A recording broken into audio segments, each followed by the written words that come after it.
سوف نتعرف في هذا الجزء على طرق خاصة لعمل التنسيق.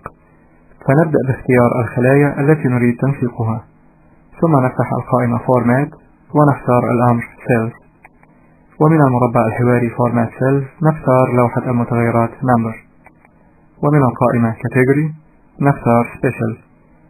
وكما نرى يظهر في الجزء Type على يمين المربع الحواري بعض التنسيقات الافتراضية التي يوفرها البرنامج، وهي التنسيق الخاص بالرمز البريدي Zip Code و Zip Code +4، والتنسيق الخاص بأرقام التليفونات Phone Number، والتنسيق الخاص بأرقام بطاقة الضمان الاجتماعي Social Security Number.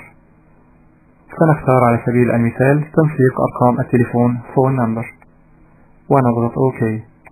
والآن ندخل 10 أرقام في أي خلية من هذه الخلايا